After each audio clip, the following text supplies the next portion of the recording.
Hi, this is David Brown reporting from Silicon Valley. Today I have the pleasure of interviewing Mr. Horden Wiltshire from MNET Corporation. MNET Corporation was part of the Innovation Shootout that took place in Los Angeles and today in San Francisco. Horden, welcome. It's good to be here, Dave.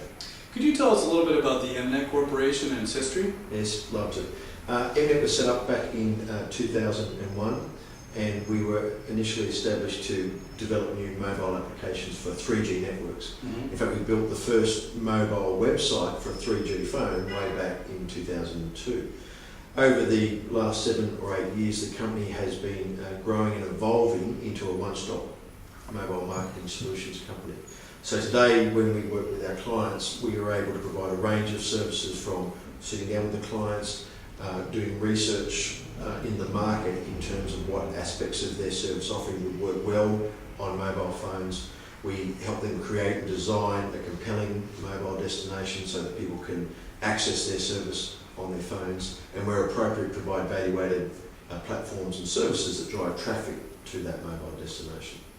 Well, that sounds pretty interesting. Could you give us an example of how a client would utilize the MNET? Yeah, okay.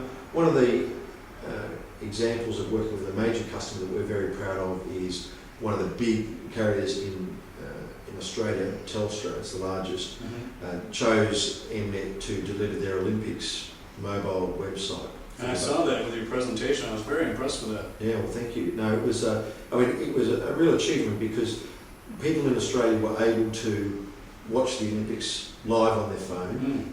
We had 2 live streams of video, one from the 7 network, one from the SBS network. There was video on demand, there was integrated SMS alerts, hero messaging.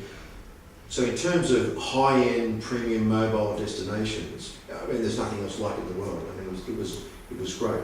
What was actually surprising as an aside was that it was phenomenal, the amount of people that were watching the Olympics on their phone. And over the years, there's been a lot of people that have been cynical about that, and myself, I haven't been convinced that people would watch with a small screen. With a small screen. Right. But if you want to watch Grant Hackett swim in that final, you can't get to a screen, people were watching it on their mobile phone. So I think that was, for me, that was a bit of an eye-opener in terms of where the market's going to go. It reminded me, I remember in the early days of the internet, I thought no one will watch television on the internet. And of course now we take YouTube for granted. Right. So it won't be to the same extent, but I was just surprised at how well that service was taken up by customers. But it was a great showcase of our work. So let's say that's a good example of an Australian company that's already utilized your product.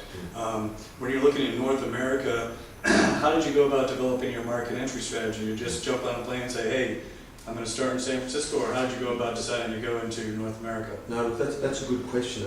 Any company in Australia that's looking at getting into this market, it's a big decision, and it's not cheap, and you need to put a lot of thought into it. We actually had a number, essentially market research trips with the key members of the exec team, both on this coast and over on the east coast, seeing who was out there in the marketplace, whether what we were doing in Australia was special, whether it was unique. And it became clear to us, probably over a 2 or 3 month period of 5 or 6 trips out here, that yes, we really were in a position here to provide value to customers in this market. There's a couple of reasons for that. And then we were fortunate enough to target some major clients and secure those clients. And so we didn't actually make the decision about putting people on the ground until we'd actually closed a major contract. So when you look at the North American marketplace, you break it down by Canada or the US, or do you look at it as potential clients and it doesn't really matter where the border is, so to speak?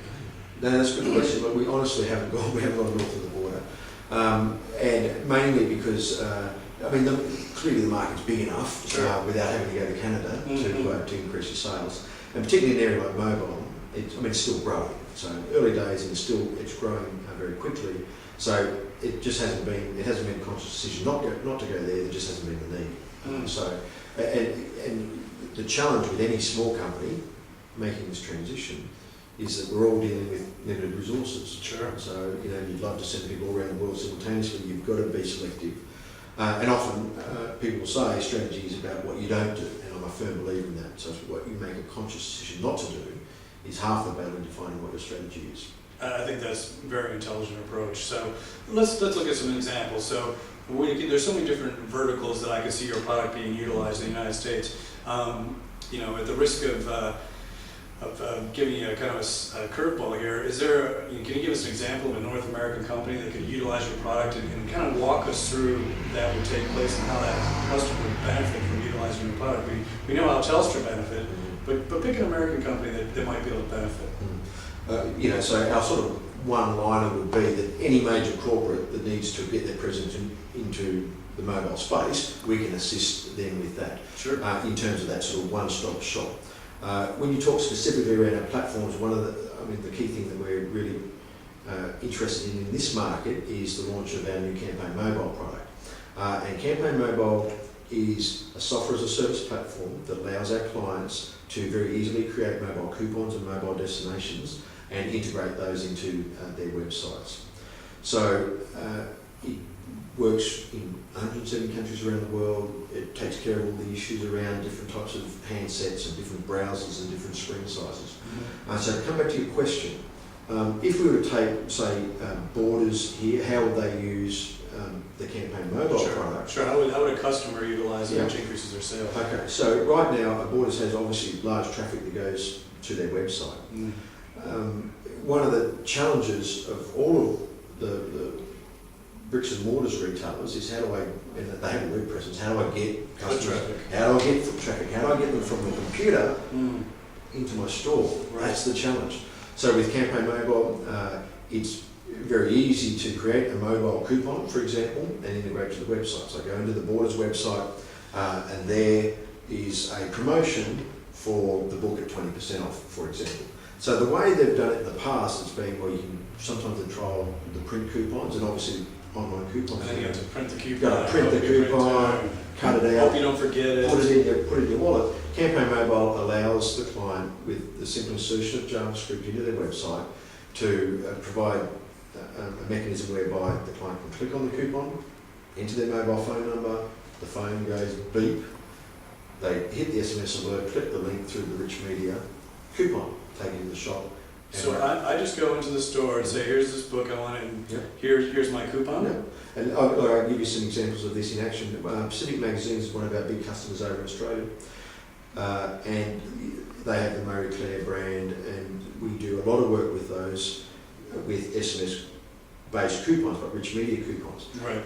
And so what happens is when people, in that case, text in the code in the big Elizabeth Arden spread, and double-page spread of the magazine, they get a text message back, pop into Myers, get your free sample of Elizabeth Arden and click the link. Now, it's very important to note that, in theory, you can do that just with an SMS, but a brand like Elizabeth Arden doesn't want a text message just sent to your phone saying, get your free bottle of perfume. Well, that's a perception. Yeah, you click the link, and there's a rich media expression of their brand. It looks great. Right. That's what they're about. They're high quality, and they take it to the shop, and that stuff's been working really, really well. So let's come back to the Borders example. I go into the website, I click the link, I put in my mobile phone number, my phone goes beep, and I can take that in the shop. But it could be, even if you've got a small business and you want to drive people to your office and you just want to give them a map.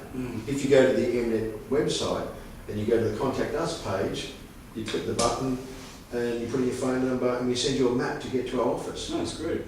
So right now, often people starting to put maps on their website. Right. But hey, you got to print it out. You look at it and try and memorise it. How much easier is it just to have it sent to your phone? Right, well, you're more likely to remember your cell phone or your keys than a piece of paper that you printed out at your office or at home or whatever.